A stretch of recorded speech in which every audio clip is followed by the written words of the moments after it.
Welcome to The Naked Podcaster. Get ready to hear the story of someone strong enough to bear it all. The Naked Podcaster is a representation of freeing yourself, giving you permission to be real in all your quirkiness, baggage, struggles to success, and tragedy to triumph. I'm so excited you're joining the journey. Your past doesn't define you, but it does lead you on a path to today. Let's get naked. Hello and welcome to the Naked Podcaster. I'm Jen and today I'm with Christine Teh. Christine, how are you today? Good. Thank you for having me on the show. I really appreciate it. I am excited and I want to talk about how we met first. Sure. So on LinkedIn, I reach out to people and I narrow it down by if you have the word mom in your headline, because I work with a lot of parents. And so I connected with you and well, I'm a doggy mom. I'm a mom, but I'm a doggy mom. But then we still connected because I am still interested in to be in a podcast. So it was perfect timing. It was great. And when you sent me that message, like, oh, I would like to share information with you, but I don't think I can give parenting advice. I'm like, and I felt bad, but then we had a lot of fun with it. So I appreciate that. That was really fun. I have your website up and it's called Teh Financial Coaching, and we'll have everything in the show notes. Teh is spelled T-E-H, financial coaching. Yep. So tell me all about you and what Teh Financial Coaching is and what it's about. Yeah, sure. So I started my business part-time September 2016 while I was working at corporate still. So the reason why I started this business was because I wasn't really fulfilled in my corporate job. So I was a computer science major, a graduate, and I started in data analytics. I did that for at least a decade, and I was trying to switch jobs in corporate thinking I can find something that fulfills me, but really it wasn't. So I worked with a life coach. She advised me to start doing this on the side and just see how I feel and not to quit my corporate job. And I'm so glad I didn't, even though I really wanted to. So I did this part-time, doing it nights and weekends. I started with friends and family first, and I realized I really love what I do. I'm actually really good at it. And then so I just continued to do it. That was September 2016. And I keep doing it for 2 more years. I think finally May of this year, I realized that no matter where I go in corporate, I tried to move to corporate finance, I still was not fulfilled. So I just decided, you know what, I'm going to give it a try, be doing this full time, and then just give it myself a year and see how things will go. So, if it's really bad, I'm not profitable, whatever, then I can go back to corporate. That's the worst that can happen. But so far, I've been very fortunate.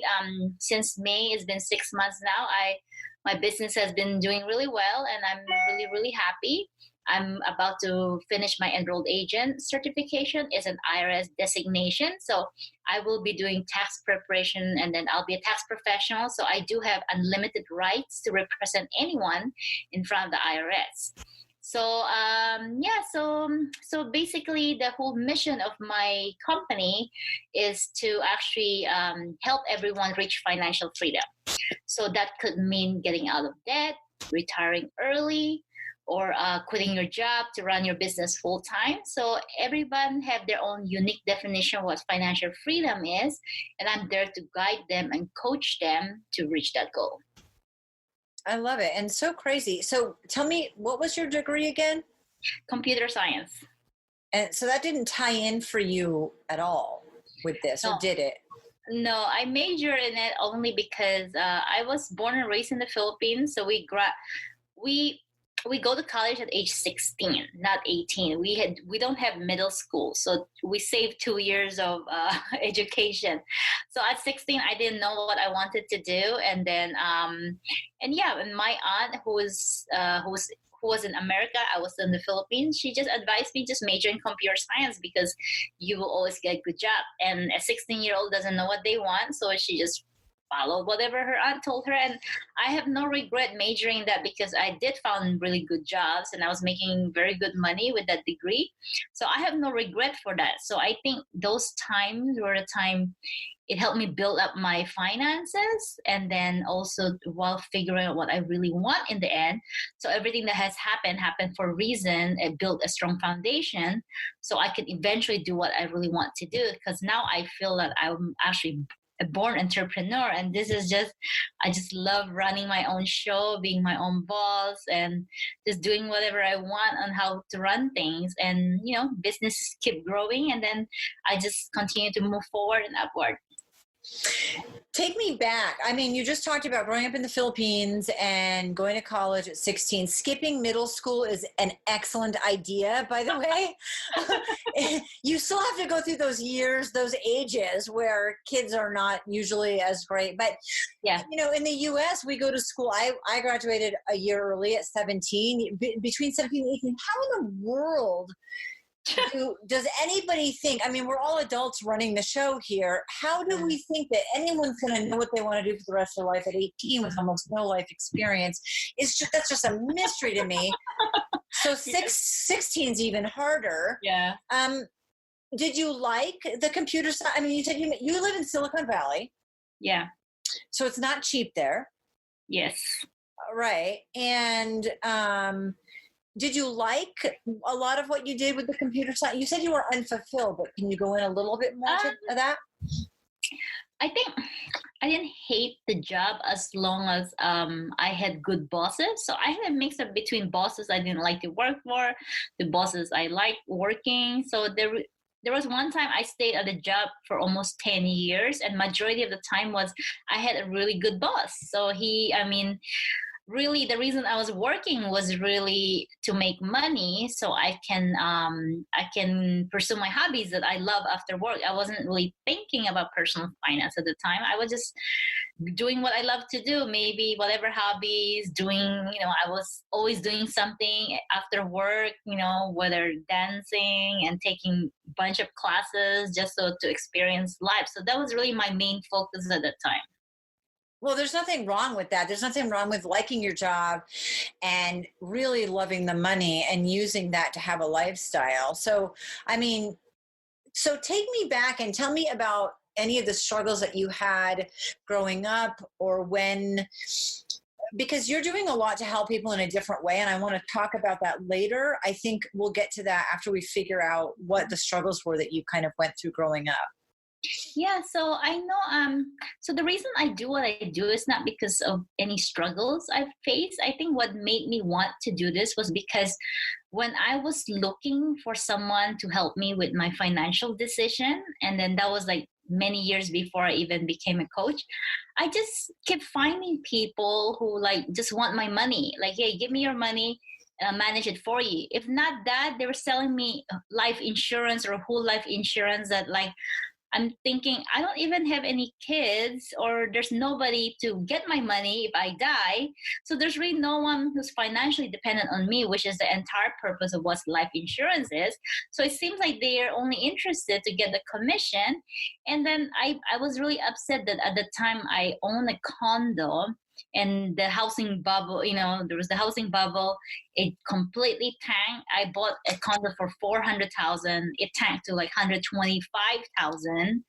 So I wish I had a financial coach to talk to at that time to actually walk me through, hey, does it make sense to sell this house? Should I keep it? Whatever. Because I was pretty emotional, and everybody else was just walking away from their house. So I really don't know what to do. And of course, my real estate agent was only interested for me to sell it because he wants the commission. So I did not have any resources. I think if had I known a financial coach, or even know how to look for a financial coach, or I was there, to support someone who's also going through the same thing, I would probably have advised myself to just keep the home because it's in Silicon Valley. It will always gonna go back up. And it did go back up, so I would have been able to rent it out and then easily make money just off the rental income. So I think that was probably the only struggle or financial decision I've made that I regretted. And then that's one of the reasons why I want to do it. I think the second one is that I really firmly believe everyone should own their finances, meaning I want to teach my client how to manage their own money, how to run, how to be in control of it instead of asking a financial advisor to manage it for them. So that's really my belief. I really want everyone to do it themselves, because like no one should care about your finances but yourself. Well, that's true. Although you're right, you need to have somebody give you the pros and cons who doesn't care what your decision is. They just want you to make the best decision, because maybe the decision would have been great to sell. Maybe it would have been great to keep the house, but you don't know that without having all the information. So that process for you was a little frustrating, it sounds like. Yeah, it was frustrating. I ended up making the wrong decision because I didn't have, proper guidance. And then what made you look into how to do this yourself? You didn't look into it, or you looked into it when the housing market crashed, but you still made the wrong choice?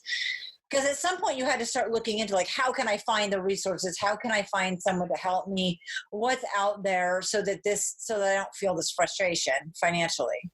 Yeah. I think after that event, it just planted a seed in my head. And I started my spiritual journey. I hired a life coach, and then I think she realized how much I'm so into personal finance, how I just love doing it. So she encouraged me, why don't you be that person who would have helped yourself many years ago? So then I started looking into that, and she said, just start coaching family, friends, whatever, and just see how you feel. And then that's exactly how I did. I found some friends who want to be coached, and then I realized how much I love it, how much I'm just really good at it. So then I just kept continuing, and then I started charging. Then it just went on from there. I started at a very low rate and then slowly established that over time. I think that's crazy, because finance isn't an easy thing to go into. We have a daughter that's in finance, and it wasn't an easy journey for her to go through education-wise.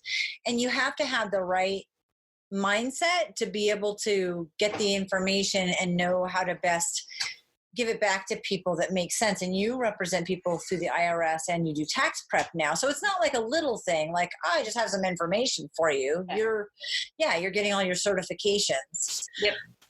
Was it hard for you to go back and get certifications, or was it just so worth it, or did it just really click with you? So with financial coaching, you don't need a certification. So a lot of what I teach is like from what I learned. And then some people are just naturally gifted when it comes to finance. So I feel I was. But with tax, you can't just charge people and not be certified. So it's part of the requirement of the IRS to be certified. So that's to answer the question, was it hard to go back to be certified? I think the harder part was actually studying every single day to pass 3 tests, because the IRS requires you to pass 3 exams. So I have passed 2 already, and now I'm studying for the last one. Is that I can't remember what it's called, but it's like the what? Enrolled agent. Oh, yeah. I know what that is. So a long time ago, in a different lifetime, galaxies far away, I managed a company, and they did corporate law. And so, yes, I'm very familiar with corporate law, and I managed the account, and enrolled agent was part of that. And that's great that you've done that. That's really amazing. Thank you. Yes. So what an offshoot. So now I understand your frustration with the whole life insurance, or you want to have investable assets, which means you have to give up six figures, and give control of that. So you never opted into any of those programs. You just knew that they weren't the right fit for you? No. I if I manage people's money, it just feels like I'm still in charge of your money. I'm not putting the power onto my client. And that's not exactly the mission I want. The mission I want is that I want to put the power of controlling their finances to my client and what to do with it. I'm just there to guide them and coach them to do the right thing, so they will know what to do. So I don't have to hand hold them forever. They're just there throughout the time we work together. And then after that, they're confident enough to make their own decisions, and they probably will come to me only when they have big life decisions, and I can help them guide through that. And you never found anyone to help you before that? With Your nope. Yeah. Nope. That's so crazy. This is so fun that you did this and it just started. Now, tell me about the coach that you got that kind of sent you down this path. Tell me a little bit more about hiring that person and why you did and what you were looking for. Because this had to have been a surprise for you too, to some degree. Yeah, so I mean, part of my career choice, that was just one of the things we worked together. But for the most part, she helped me on other stuff too, because I was also working through other things too that was hard in my life, and I needed some guidance. So she really helped me with that, and I started in my spiritual journey. I was taking a lot of spiritual training classes. So meditation, it really, really helped me to actually get me centered and focus on myself. So so basically she just really there to, because I need the one-on-one coaching to help guide me through that major life decision, and she was very helpful. I got into this because of her push. I love that though. Yeah. And who would have known? Can you go into your spiritual journey with us at all? Yeah, sure. Okay. I love hearing about that. And I want to know, because it usually ties into this. Yeah. Yeah. Tell me. Yeah, sure. So basically the reason I started that was because someone I was in love with broke up with me. So I think a big major trauma makes you want to go inside. And I think I was just going relationship to relationship because you just feel an emptiness inside of you, and so you just want to you're just trying to find this person to date to fulfill that emptiness. So I think when that happened, when that happened, I'm like, you know what, I don't want this to continue happening. So I look around, like, maybe I need to go internally. So I think that was the start of my journey. And because of what happened, instead of me going from date to date to date and going into relationship after relationship, barely giving myself a break to be alone and single. And so this time, I think for a whole year while I was in my spiritual journey, I was mainly single. Then when I got into a relationship, which was my current relationship, and we've been together for like 5 years now. So I think it really helped that alone time to actually really dig deeper. Absolutely. And I think it's very common for many of us to look for that validation in ourselves. We look for it outside in one way or another. And then all of a sudden it's time to figure out why you're doing what you're doing and that it's not working anymore. Mm-hmm. And that same coach talked to you about your passion with finance, or did you talk about your frustration with finance? Yeah, I think that was just part of the conversation. It just comes up, throughout our time together, it was just a small portion of what we talked about. Mostly it was relationships, just life, just, I felt like I had low self-esteem. So I was hanging out with quote unquote friend who was kind of condescending to me. And then I was kind of just putting up with it because I didn't have a high self-esteem. So I think because of our work together, and also not just her, but because of my spiritual work together, taking a spiritual training, I've since cut off, those kind of friendship that doesn't make me feel good and doesn't uplift me. So a lot of that is just, end of the day, it's about you feeling good about yourself. So, we live life to actually be happy every day, to pursue what you love, what you're passionate about. So if you don't feel good about anything, then I think you should always question that, what can you do to feel good, and then how can you shift it so you can feel better about yourself? Because I'm a strong believer of law of attraction. So, it is law of attraction is mainly focused on, like, you need to have that vibration so you can attract what you love, right? So you want to always be in that high vibration all the time. So that means to feel good, to feel happy about yourself, your life, pretty much all the time. If you can do it 100%, that's even better, right? But we're human, so we'll shoot for 90% or 95%. So if we don't feel good, then, just figure out how you can change that vibration so you can feel happy. So that's why I try every single day to always pursue what makes me happy. And then something makes me angry, makes me unhappy, then I will have to figure out how do I switch this or change this environment, whatever I can control into something that, will make me happy. Yeah. And then so far, I've never been depressed anymore. And life has been really good. And I think doing this, I just know this is right. Being an entrepreneur, I love my life every day. I wake up whenever I want to. You run your own show. You don't have to ask for approval from a boss. Do I need a vacation? I just take a vacation when I want to. So I can change my pricing whenever I want to. I don't have to ask for permission. So it's really awesome. Yes. Amen to that, because we're all in the same boat together. Yes, I love that part. You don't realize, but with that, I mean, I love that part. That is absolutely 100% true. I do know also that when you're doing something you love and you're working for yourself, that you put in a ton more. It's different energy. It's better energy and positive energy, but I work harder for myself than I do for someone else, but it doesn't seem like as work as much. But exactly. Yeah. And it's so much nicer. I know. And there are months where I'm like, oh no, I'm not going back to a cubicle with someone else. Like, no, if there's a complaint, it is not nearly as big as that complaint. So with your spiritual journey, how long did it take you? How difficult was it when you have that lower self-esteem and you're struggling and attracting the wrong people? What was the process for you to get through that to change your thinking and change your habits? How did you break up with your friends? I'm not exactly sure, because when I moved here, I immigrated here from the Philippines in year 2000.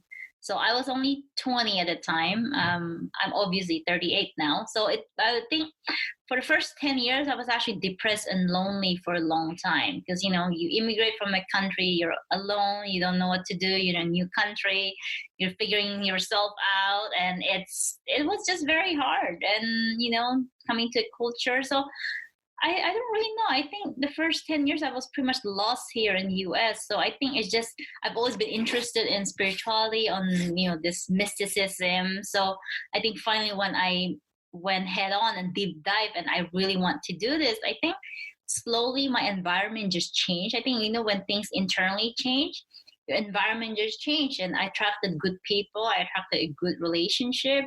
I think with my jobs, I've always had good jobs. So I've attracted a good boss, now I've attracted running a life that I want, a business that I want. So I think it's really just your internal shift. And then I can't really say it was a one point in time just click. I think it was just an ongoing slow journey. But I can say that I can pretty much manage myself pretty well, that I know what to do now when things doesn't go right. Then I'm better equipped to actually just transform it to something that will work for me. So before I was just lost. I just didn't know how to just transform it. So, but now I can now, only because of all the work that I've done. Yeah. How excited were you when your coach said, hey, what about financial coaching? Because that's something that you're frustrated about, and you must have had like an aptitude towards it. You have to be good at it, because everything I'm frustrated about, I'm not good at. So, so it was a frustration for you personally, and you really wanted it to be different, to feel different for people. But then also you liked it and were good at it, which is crazy. That's amazing. So you figured that out with your coach. Was that a light bulb moment for you, or were you really excited about it? I think we're always talking about money during the time we're together, and then she knew that that's something I'm really good at.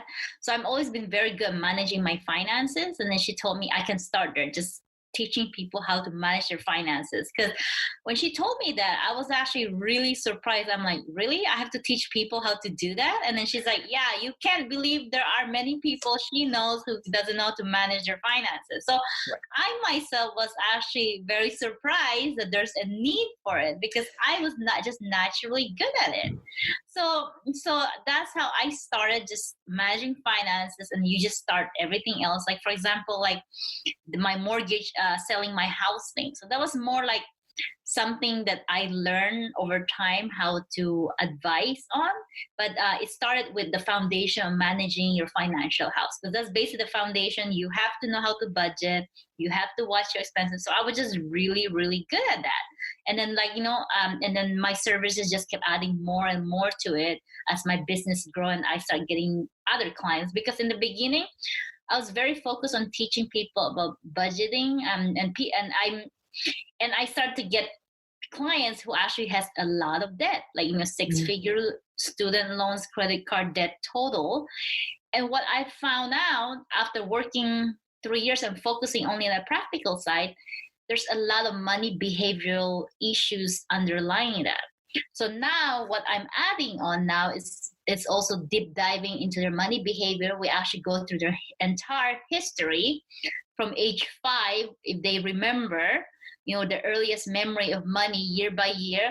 We'll go through that really deep dive into their money memory, money history. And then, I help them figure out what has caused them trauma and how it's still impacting them today. So a lot of, like, sometimes why they're in debt is really because of the traumas they've experienced in the past. So we have to work on healing that trauma. So it's a very spiritual work too. So the behavioral piece is very spiritual. The practical side, is all dollar and numbers, right? So I try to integrate both of these together. There's the holistic practical finances, which is the tax, retirement. Then there's a overall holistic as a person looking at the spiritual side as well. Were you surprised? Well, I mean, you were surprised that people needed that because you were good at it. So why you would just assume everybody's good at it. So that, I know that was your first surprise, but were you surprised at the holistic and spiritual side of it once you started working with people? Was that another surprise? Because it was for me when I realized. Yeah. Because when I start working with people, I'm like, why don't people just get it? It's just really plus and minuses. But so really now that I have really, the more I've, for a long time, I think the first 2 years, I kept ignoring that, thinking like, no, it's just a practical plus and minus. But I think over time, as I get to meet other coaches as well, so I'm realizing there is a lot of value to actually working on their behavior. So I have been most successful working on my practical stuff with clients who doesn't have any debt issue. So if they don't have any debt issue, they just want strategies on retirement planning to move forward because they're really good with money. So I have a lot of success there.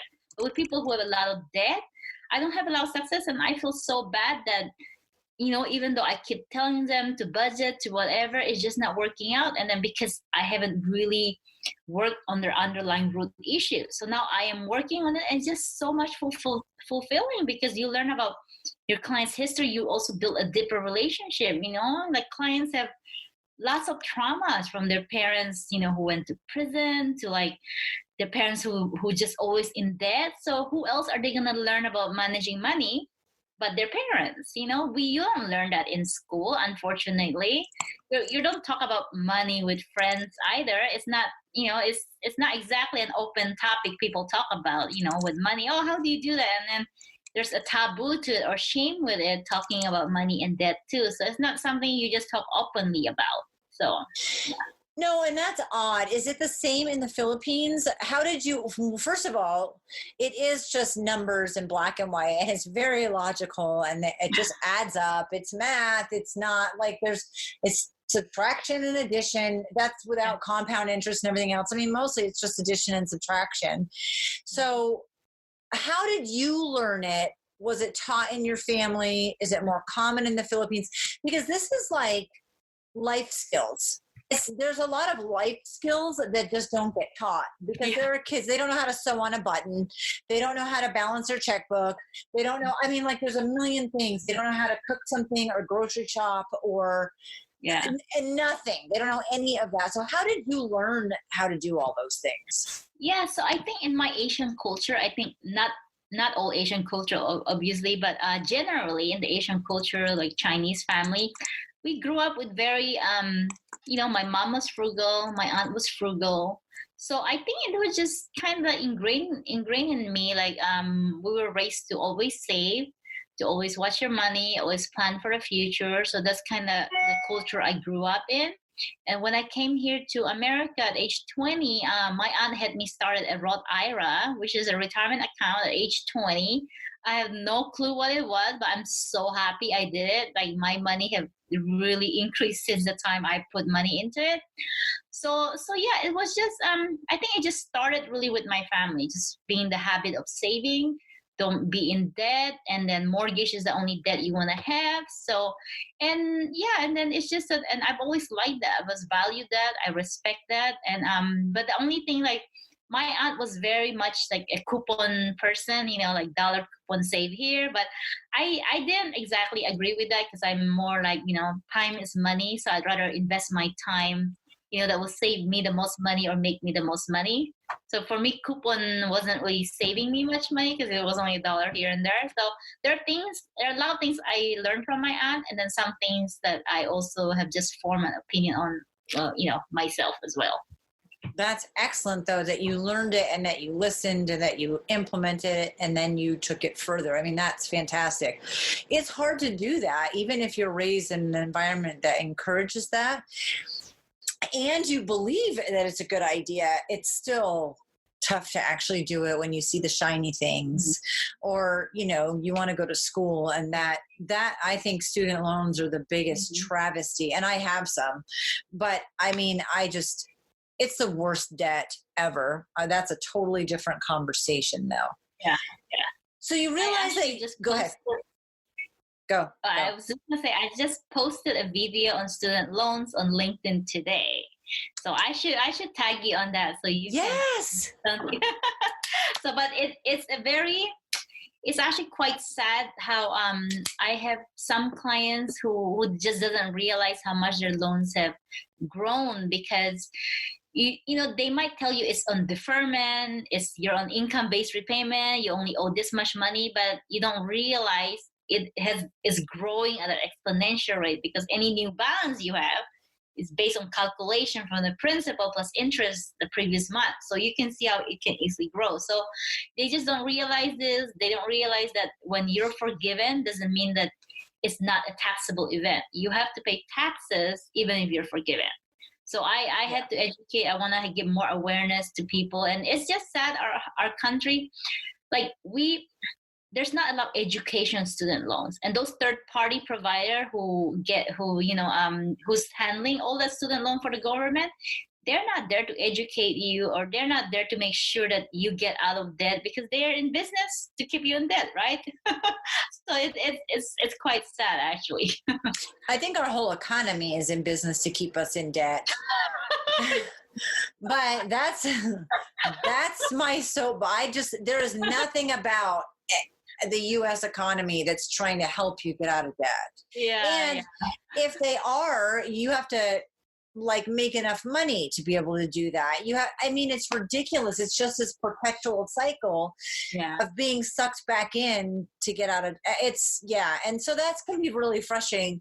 You work with people. It doesn't matter what their portfolio size is or their income is. You work with anyone, correct?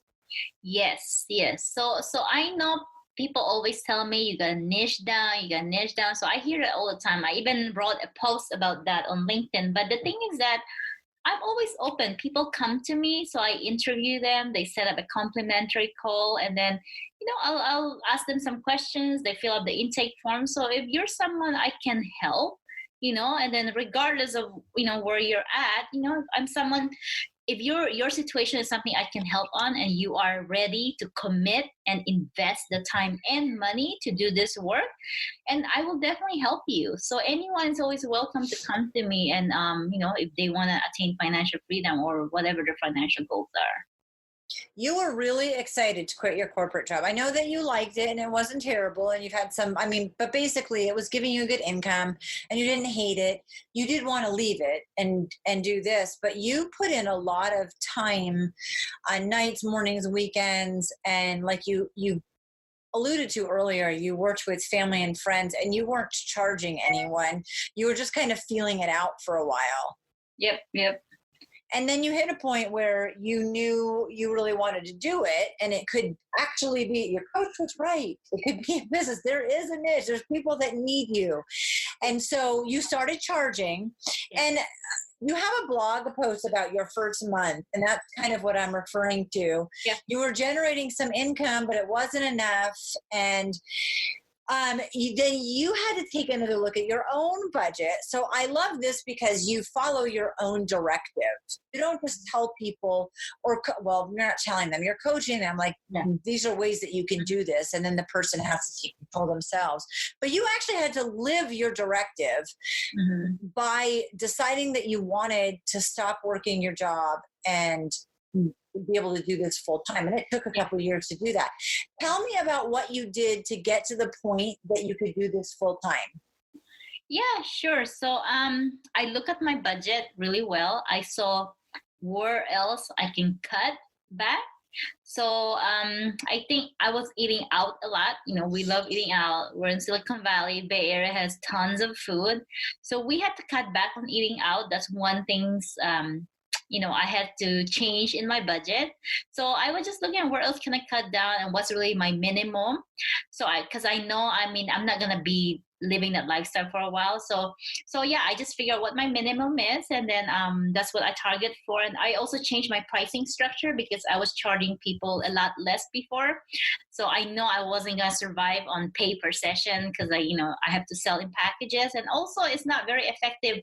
You do one session, you can't make any change with one session unless you have really one very quick question to work on. But when it comes to coaching, you really need a couple of sessions to actually work through things. So I changed my pricing structure, and also, and also just cut down on my budgeting, and then on my eating out, and really be more tight on some things. But yeah, and then I was lucky my first month in May being full time, because May 3rd was my last day. So my entire month was May. I was actually profitable, and then I've been actually profitable since, except I think for the month of July when everybody was just on vacation. It's like summer months, and I'm not the only one. My other coach friends too said, yeah, usually summer is like their slow month too. So but I am starting to keep working through, and just making sure I have a lot of different lead sources and stuff, and that's a constant thing to always market your business. Yeah. I love that you built up for a couple years first, and then you realized you really took a look, because we've done this, and you really, really have to look at what you can cut out. We have ours written out now on our budget on a paper for my business and for just our joint household expenses. And how, it is shocking. And we did the same thing. We started to minimize our lives in lots of areas, and finances were one of them. And we haven't had cable TV in years. I don't even know what's on TV, and I don't care. You realize these things that you have that you think that you need, or that you're familiar with, or that you're used to. And, we pay for Netflix, and that's fine. And we rent DVD. We didn't even miss it the first month that it was gone when we got rid of that. And you change your internet provider. We changed the auto insurance. We looked at our phone bill. Everything. You look through every one of your bills, and you realize where we didn't have a ton we could cut down on, but you realize where you can shave a little bit off here and there. And now we just consistently evaluate that. And we're both almost out of debt. And if you had asked me before, I would have told you, like, there's no way I can pay, with the amount I'm making, there's no way I can pay off debt on top of everything else. Like, I can hardly do what I'm doing. And it wasn't easy. It hasn't been easy to do it. Yeah. Do you do anything with people's credit and things that are on credit that come up, or raising their credit scores? Um, Not as a company, but more in ways of like, okay, if you pay down your debt, Yeah. you're being responsible, and then and I have nothing against credit card. Actually, credit card is a good way to build credit, but as long as my clients have come to the point wherein they know how to be on positive cash flow, they know how to use it wisely. But I think if I had to choose between credit and debit for a responsible person who are on positive cash flow, I would always recommend them to use credit card because Yeah. there's so much more features to it. You can build your credit score. You have the protection of it, and then you can dispute anything fraudulent charges. So that's how I help them with just it's gonna be slow and steady growth, and then you just have to be responsible, pay your bills. So that's in terms of how I help with their building back their credit. I love that. What was shocking for me is when we looked at our credit report, you don't realize some things are on there or how long they've been on there. And so I just did it on my own. I didn't hire anybody, but you start to realize, if it's been 7 years, you can ask for it to be taken off. If it's been purchased by several different companies and the amount has now gone up, you can dispute a lot of things. And so we went through and disputed and just looked at stuff and got balances and made phone calls on some of the debt that we didn't even realize was debt. And, it impacts you. That's just, I think everything in life is compound interest. And your spiritual journey is a perfect example of that. When you start doing those little steps, small steps every day, over time, it makes a difference. There's no light switch. And it's the same thing with your money, with your credit score, with your debt, and when you actually reach out, finances are terrifying for most people. But when I didn't like it. It was very uncomfortable. I printed off everything on my credit score so I would know the names of every creditor, whether it's going against your credit or for it. It lists everything that you owe. So I went through and called every single one of them. I think it was 24 of them to start out. And I have two things on my, so, it's just crazy when you get past that fear or anxiety or just not wanting to do it, and you do it. It actually makes a huge difference, but it is hard to stick to that budget and let things go. And, shutting off cable, our kids were all upset. I know your dog doesn't care. My kids are like, no, and not one of them missed it. So I just, there's so much wiggle room in that, but I think it's so exciting that your journey was in compound interest, making all of those spiritual growth and changing yourself. It's small things every day over time, adding up.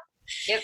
And then the same thing works with finances. And then you're working with people in both of those areas. So, but I loved your blog. It talked about how you look at your budget and you figured out, how could I do this? Because your desire to run this business and not work and not do it part-time, and not work in the corporate world anymore was so strong. You're willing to take a look and cut things out because eating out wasn't as important as running the business from your home. Yeah, exactly. And then you were profitable your first month, you little stinker. Yeah, I was so happy. Like, I think if I was not profitable, then it would have been disappointing. But 5 out of 6 months I was profitable, and I think that's really awesome. I'm like so proud of myself. You should be. You absolutely should be. And that just shows what a huge need there is in this area.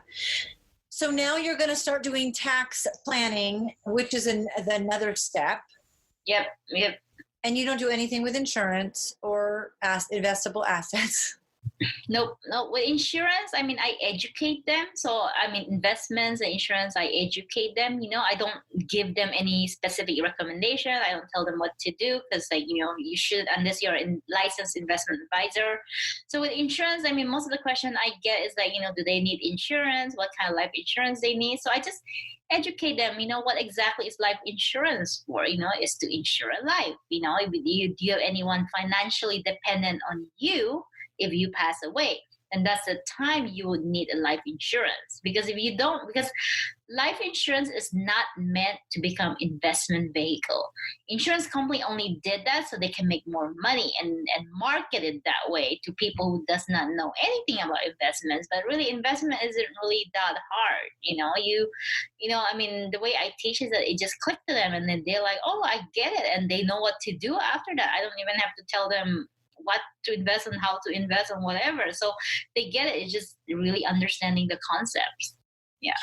You talk a little bit in your post about how you got clients and that you had people give you feedback on your website, and you really listen to people about this stuff. So how have you gone about doing that? About my website? Well, getting clients, and because you don't do, I know we're not talking marketing and stuff, but for people who want to start their own or think that they can't or are stuck with finances, how did you get your clients? How have you found the best way to interact with people? So clients usually found me through Yelp or through LinkedIn or Google search, or maybe Facebook sometimes, Instagram. And then usually they just go to my website. And if you go to my website, almost every page has a complimentary chat. So then they just schedule a chat from there. And sometimes they call me, but I don't normally pick up my call because I get so many spam calls. So, my voicemail will just tell them to just schedule it. And then, they just schedule it. And then it's going to be through Zoom call. And then, we just get to know each other. And then, and usually some of them are ready to sign up. Some of them aren't yet. And usually they'll just come back in a few weeks or next month. Yeah. You also have some free resources. You do have the Schedule Your Chat. It's great. And it is a 15-minute complimentary. So you can see if it's a good fit. You have some information on your resources for people.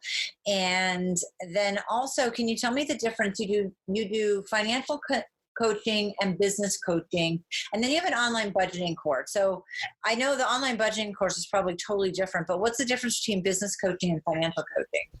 So I started the business coaching only because I have a lot of aspiring financial coaches come to me because they want to start their business too. So I, in the beginning I was okay to talk to them, but I think as I got more and more busier, I just don't have the time to talk to everyone. So that's why I decided, I'm just going to offer this business coaching. So if they ever want to, know more about how I did, how I quit my job, then they can just hire me for business coaching. And it's just a pay as you go because it's not my main business. So I'm okay with people, just want to do a 1 hour pick my brain session. Then they can just book a time there and just talk to me about, how to run my business, how to make it profitable, how to market, and pretty much anything they want to ask me about.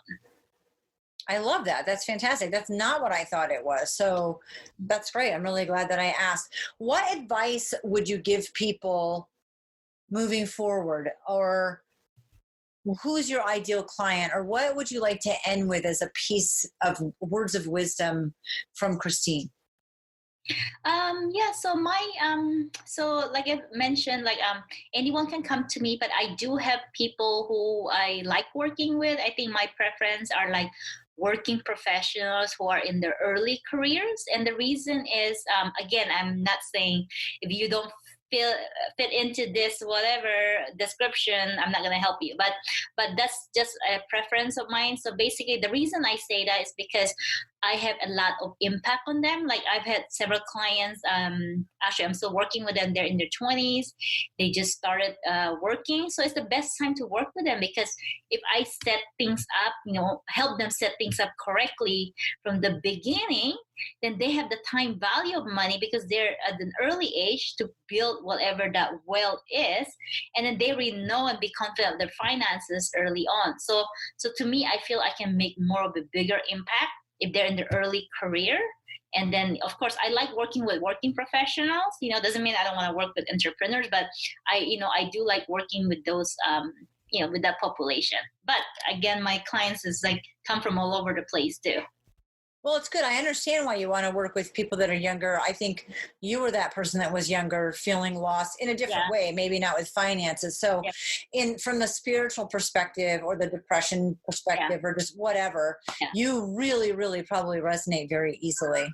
Yeah, and also I forgot to mention, and the reason I also love working with them is because when you do money coaching and you talk about spirituality, you are doing some sort of life coaching already.